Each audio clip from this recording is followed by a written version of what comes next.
I want to talk about the imagination. This is just an investigation of the imagination. Today I was doing some studying on the imagination, and basically what I found out is that there was not sufficient information on it from the studies that I read through today. There wasn't any elaborate scientific studies on the imagination. You have the child, in which a child is categorized as commonly having relationships to imaginary friends. And you don't hear much about adults having imaginary friends, but I was one of those individuals that has had imaginary friends all of my life. And what do I mean by imaginary friends? Basically, imaginary friends are entities within one's mind that represents a particular specific personality or behavior. The difference is that the person that has imaginary friends simply has characterized a particular specific personality system, or a group of or a group of thoughts or behaviors that represent a persona or a personality. And thus what I did within my world is I named those personality systems or those group behaviors or thought platforms that equal to the entirety of the definition of who I am as the mind. And so taking that into consideration, I've done some studying today on the imagination, and what came up within my mind is judgment. Because within judgment, what happens is that a particular person tends to judge another person, because what's happening within that judgment is an imagination, because the person has created preconceived thoughts, preconceived notions about a particular person. And thus, those preconceived notions are projected onto that other individual. And so what one sees within the other individual is what one has created within their own minds as particular specific thoughts or images that one has formed and created within oneself, equaling to an imagination or a particular back chat, which is an internal dialogues within one's mind that one participates in as that inner chatter, and which outflows into reactions. And so thus, when and as one judges a particular specific person within one's world and reality, that judgment is equal to and one as an imagination that one is creating, or that one is not creating because one has already created it within one's mind, that one is projecting onto the other individual. So thus, that means that if one has a particular judgment within oneself about something or someone, one is in fact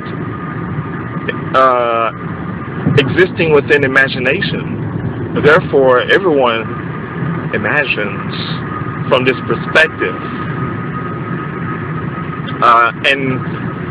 and everyone has imaginary friends from this perspective. The only difference is that one is not identifying those points of judgment as imaginations within oneself. But now imaginations are more specified as being images within one's mind. And so thus what one sees within oneself, one projects that onto a particular specific person, equaling a judgment. And so when and as I was studying the imagination today, I also saw hallucination. Now, before I looked at hallucination, I looked at the point of where is the imagination within the brain? How does it relate to the brain? Where is it within the brain? And so I read that there is not really a specified brain center as the imagination center within the brain. It is instead it is distributed in different areas of the brain. And so I looked at the point of hallucination, because when you hallucinate, it's like you're imagining things. But hallucinations would be more robust or more detailed, because one is not making a decision from the perspective of, one is not doing it out of one's will. Instead, a hallucination is in fact created more indirectly. And I looked at hallucinations, and according to science, it is also not in a specified area of the brain. It is in fact distributed in different parts of the brain depending on the hallucination. We have auditory hallucinations, and we have visual hallucinations, olfactory hallucinations, which is smell, olfactory, if I got that correct. And we have all of those hallucination points. And so thus, that means if we have all of those points of hallucinations within, and as the definition of hallucination, that means that the imagination is also not just visual, but also auditory, and also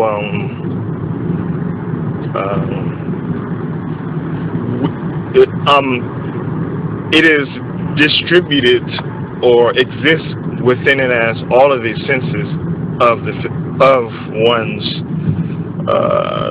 one's physical body. So that means that imagination isn't just visual; it is also related to smell and whatnot.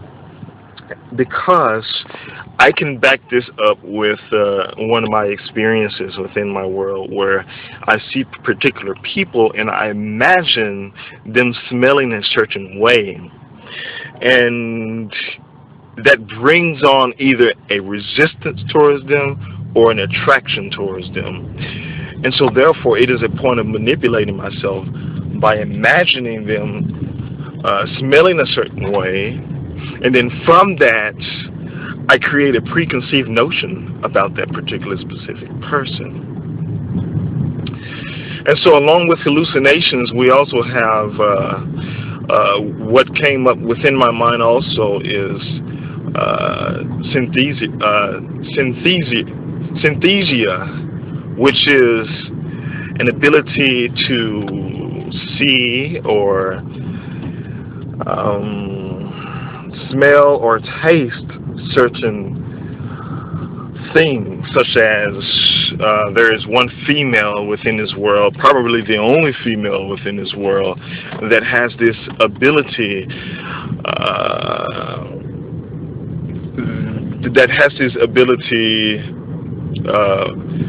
more profound than other individuals. Now, this female is able to taste words and see the colors of words coming out of individuals' mouths. And so thus with synesthesia, that would also be like an imagination.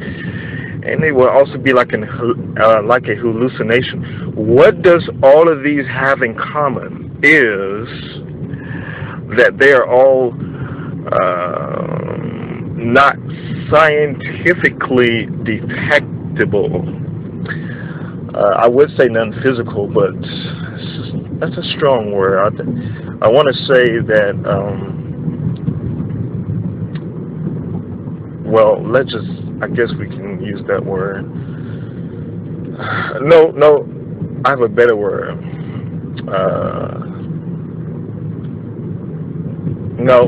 Let's just use, they're not tangible. Let's use that word, okay?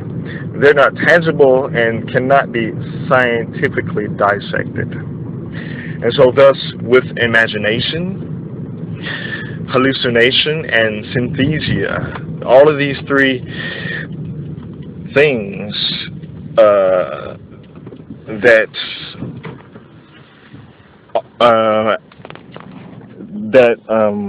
relate is from a point of them not being physically tangible and cannot be scientifically dissected.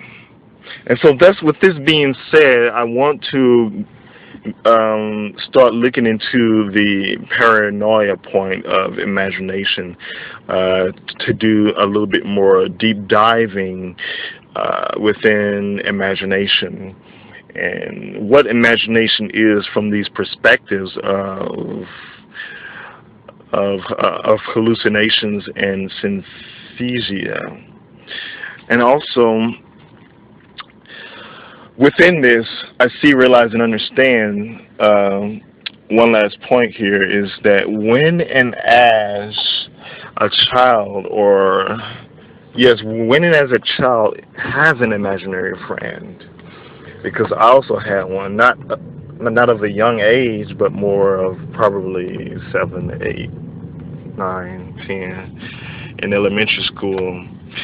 I realized that if imagination is a judgment, that means that every time that I imagine, I am creating a particular dimension of a judgment within myself.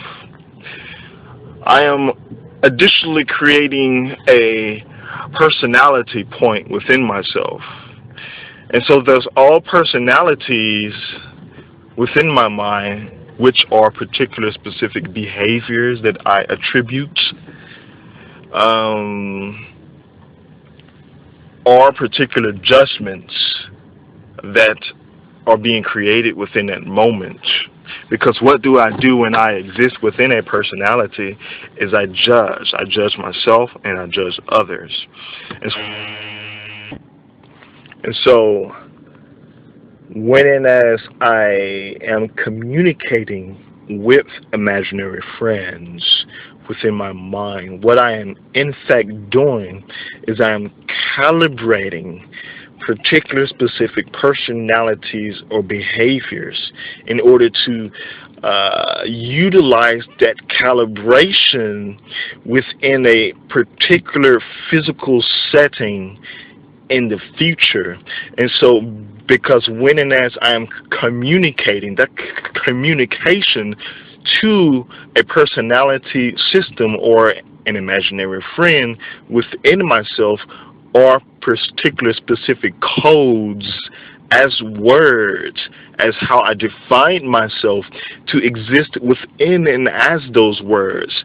So the collection of words that I speak to myself, to the imaginary friend, is in fact the process of calibration that I will utilize in a future physical setting to something or someone, thus creating a particular experience. So when and as I am communicating with an imaginary friend, I am in fact in that moment programming myself. And so I am not existing within the moment here. I am existing within I'm just frozen in time, basically, not moving within the physical here-ness. And so, which is the reason why within my world and reality, I was always confused. I always try to find myself or search for myself within and through religion, because I constantly and continuously kept on calibrating or programming myself through talking to myself. Instead of moving, what I did was talked to myself about a particular specific point. And so within that talking, I became confused because I kept reprogramming myself over and over when and as I communicated with different imaginary friends within my world and reality, because each imaginary friend represents a personality or a particular behavior. If I am accepting and allowing all of these personalities and behaviors within myself, then I will be confused. I won't know who I in fact am, because I am all of these imaginary friends separated from my actual self, which is and has always been here, but I have separated myself into all of these personality systems or imaginary friends. And so thus I kept on within my life up to adulthood, kept on calibrating myself, reprogramming myself here and there, and not standing within and as a stability point. And so that became who I am as the mind, as a personality, which was the point of confusion. Because I programmed myself so much into and as different personality points and behaviors that I confused myself, and which outflowed externally into religion. And so I will speak about this point within Paranoia blogs to come. Thank you.